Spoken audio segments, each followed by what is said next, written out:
Hey, what's up guys? How's it going? My name is Marcus from the Bull Co. And today you guys are watching how to train an out-of-control pet. Now, first and foremost, let me introduce you to our client today. This is Espresso. Espresso came to me about 2 weeks ago, a little bit less than 2 weeks ago. Her problems were she was very overly excited all the time. She chewed up things, she jumped on people, she knocked kids down. She pulled so hard on a leash. She dropped her head every second on leash to the point where the owner couldn't even walk her anymore. She didn't listen to anybody. She didn't listen to the owner. she wasn't allowed in the house. When she came here, she had all these spots on her. The vet of the owner said that it was because of the food. I thought myself it wasn't the food. I believed it was more stress related. Why she had all these spots on her. Why her skin was very, very red. Why, she had all these hot spots. So the owner changed the food, a dozen times, and every single time, she just never reacted normally with the food. Shh, quiet. Another thing about her is that when you went to pet her, she would be very twitchy, and she would want to put her mouth on your hands. When you went to when you went to touch her, here, her back, she would be very twitchy. She would make sudden movements towards your hands. And this is something I thought was very abnormal for a dog, especially a dog that was so stressed out. For me, it was an inclination that she possibly couldn't bite, okay? And the first thing that we had to do is to get this dog's stress levels down. So from day one, this dog has been walked 3 miles a day. Down. Good girl. This whole thing about a tired dog is a good dog is absolutely false. Just because you let your dog into the backyard does not, and your dog runs around, chases balls, does not mean your dog is getting the proper exercise. A dog can chase the ball all day long and still be very stressed out because they didn't actually go to work out.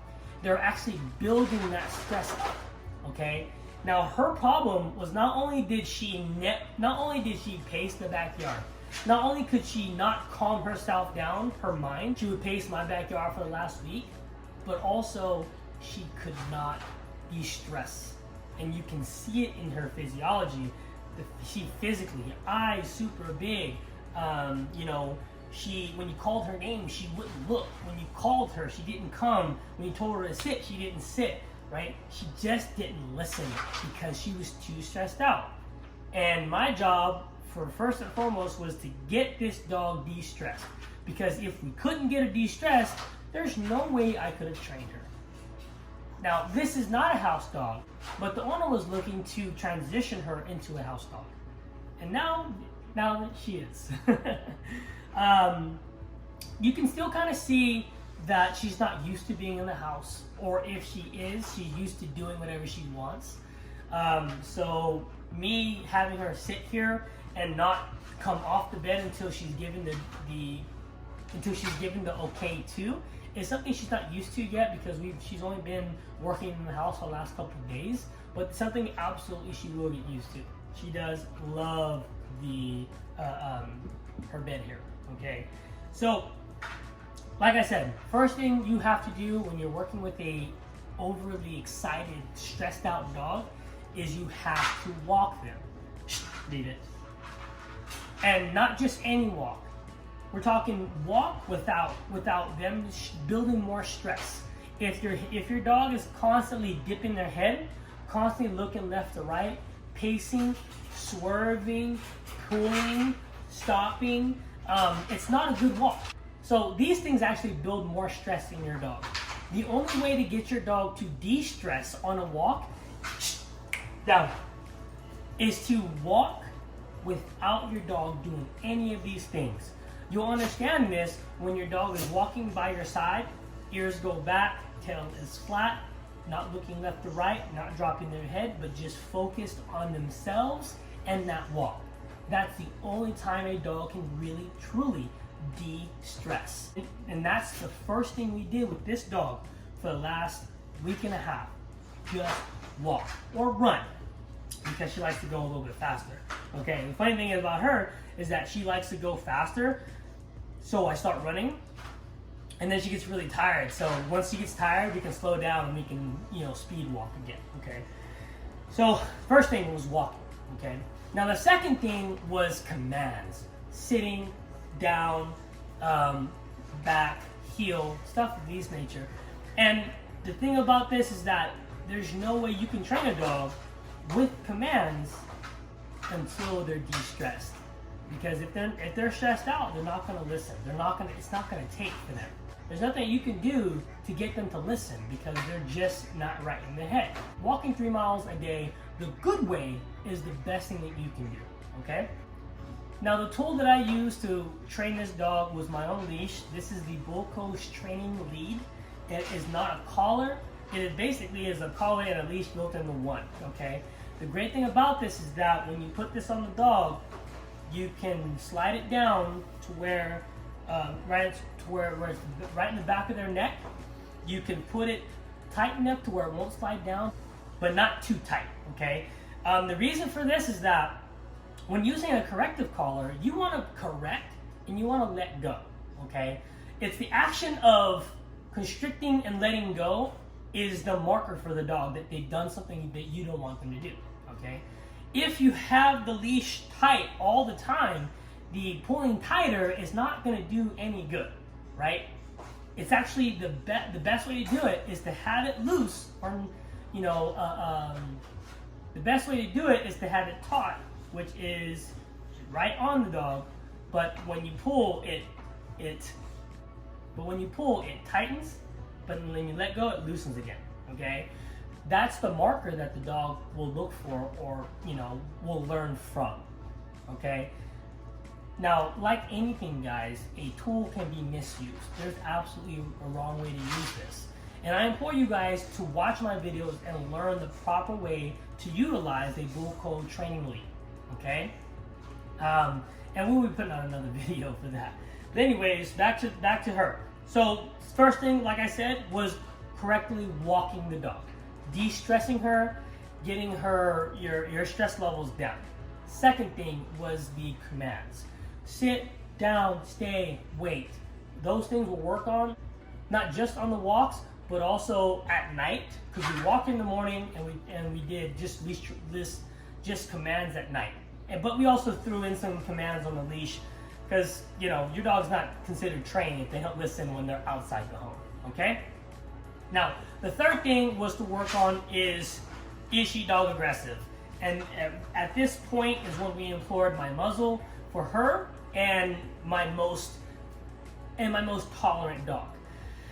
First and foremost, she was very, very good, but very in their face. It was very apparent that this dog didn't have the proper mechanics or mechanisms for her to being with other dogs, because she was very, posturing, but not mean. It was more of she didn't know what else to do.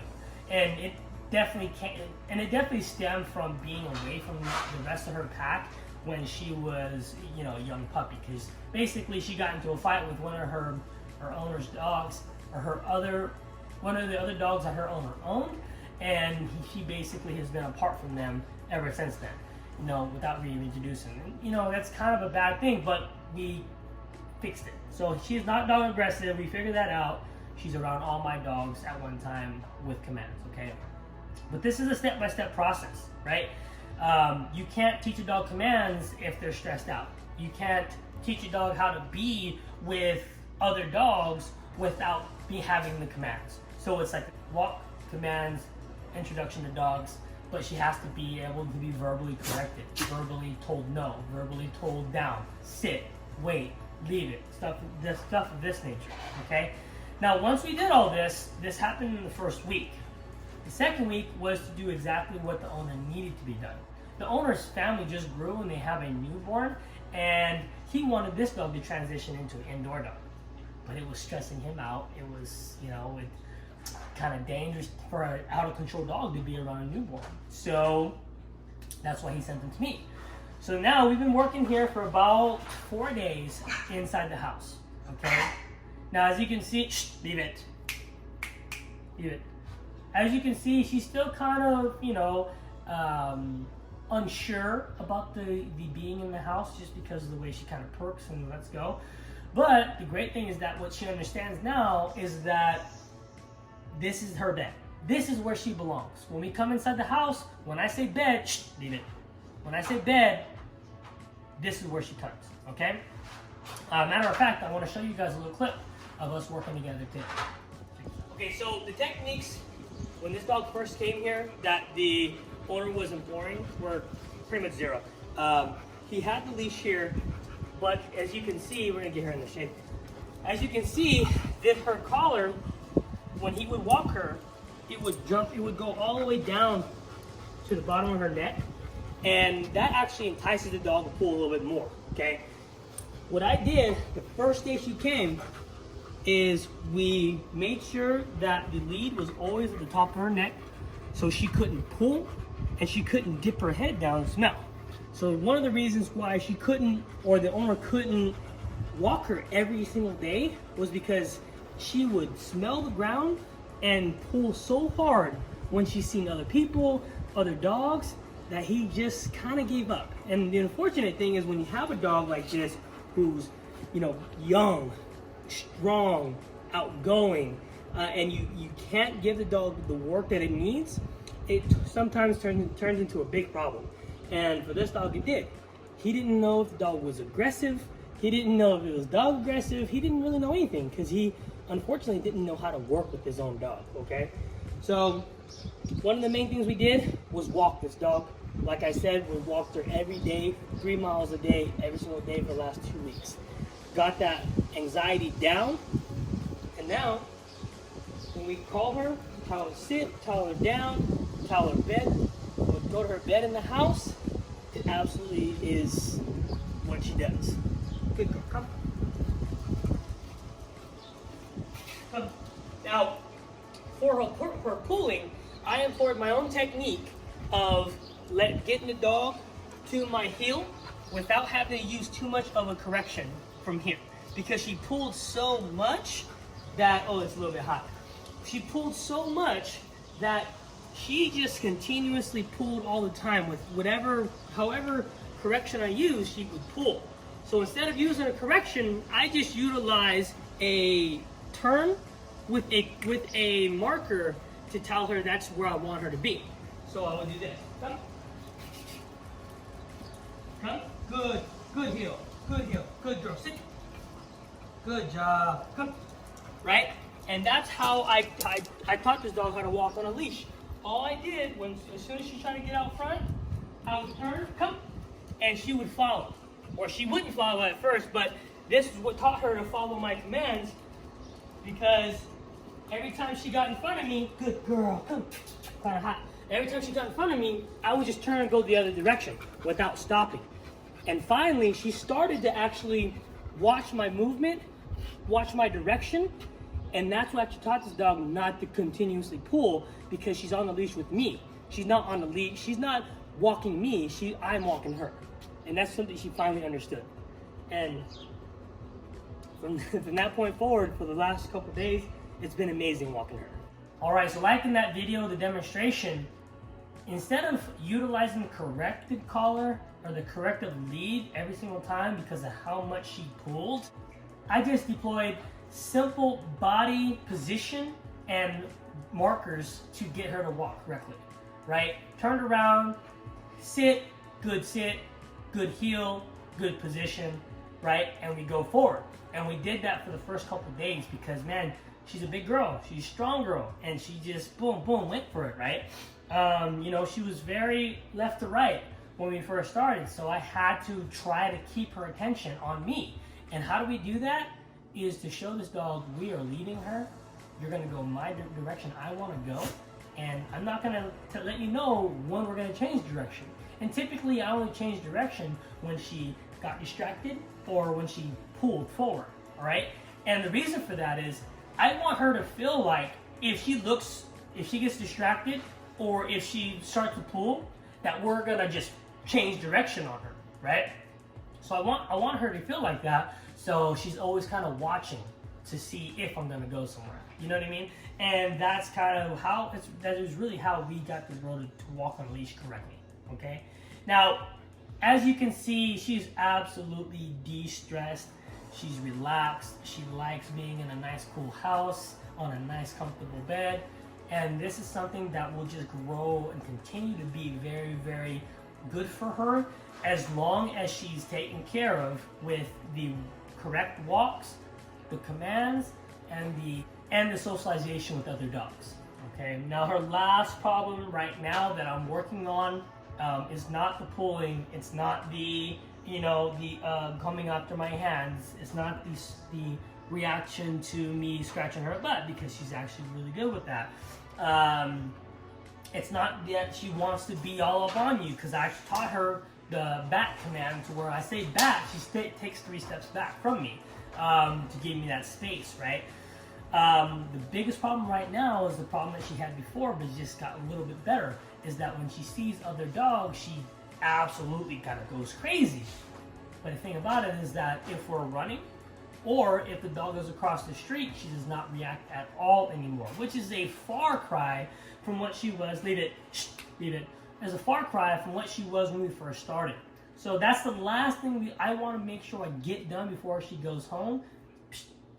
But other than that, though, that's how you train an out of control, overly excited dog. You got to take the steps. Make sure these steps are in place before you try to move on to the next thing.